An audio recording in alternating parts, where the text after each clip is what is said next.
राज्यातील नगरपालिका नगरपंचायती निवडणुकीचा बिगुल वाजलाय। राजकीय पक्षांची धावपळ सुरू झाली आहे। इच्छुक उमेदवारांसह पक्षाकडून तिकीट मिळवण्यासाठी उमेदवारांची फिल्डिंग सुरू आहे। ज्या पक्षामध्ये गटतट त्या पक्षातील नेत्यांना आता नाराज आणि बंडखोर उमेदवारांची समजूत काढावी लागणार आहे। या सगळ्याचा आढावा घेतलाय आमचे प्रतिनिधी उमेश नगराळे यांनी। पाहूया। पालिकेच्या निवडणुकीचा बिगुल वाजला। राज्य निवडणूक आयोगाने आज दुपारी पत्रकार परिषद घेऊन निवडणुकीचा कार्यक्रम जाहीर केलेला आहे।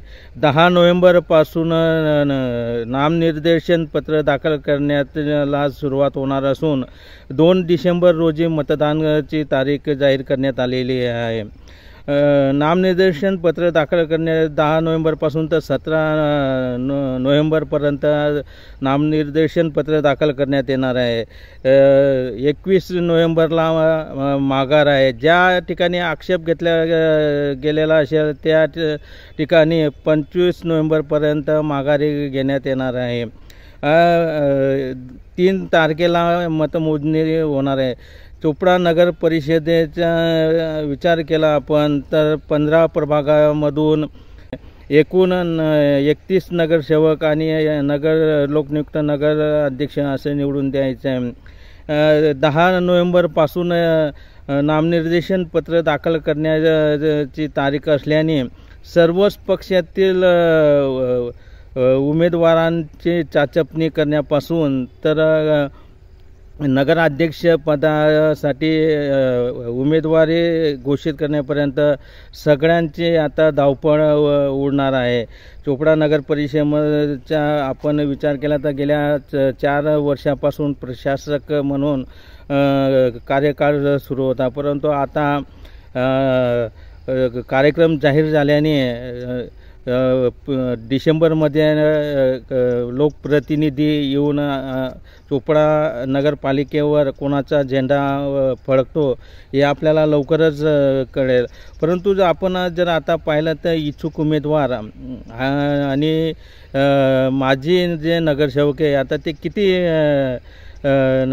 मतदारांपर्यंत पोहोचता। काही जणांनी तर पक्ष चेंज केलेला आहे।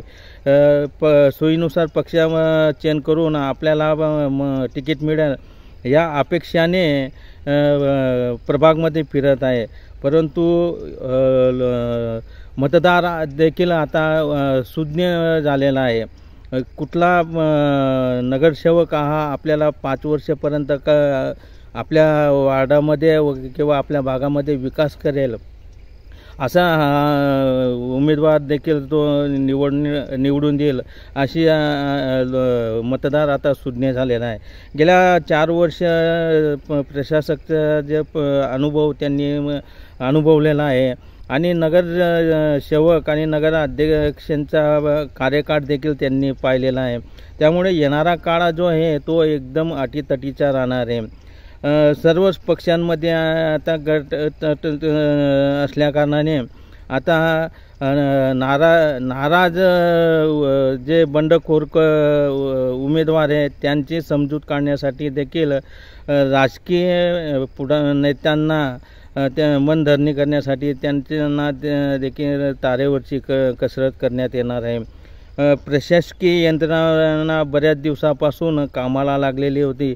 त्यांचं जे निवडणुकीचं कामकाज आहे हे देखील आता बऱ्यापैकी पूर्णत्वात आल्यासारखंच आहे, परंतु जे राजकीय पक्ष आहेत आणि जे उमेदवारी करू इच्छित आहे अशांची आता परीक्षा जी आहे ते परीक्षाच्या वाटेवर आलेले आहेत आणि मतदार त्यांना पास करता का नापास करता हे आपल्याला येणाऱ्या काळामध्ये दिसून येईल। निवडणुकीचा बिगुल वाजलेला आहे। आपण असेच वेगवेगळे प्रभागातून माजी जे नगरसेवक आहे व नागरिक आहे यांची प्रतिक्रिया आपण महादूत न्यूज या यूट्यूब चॅनलवर पाहत राहू।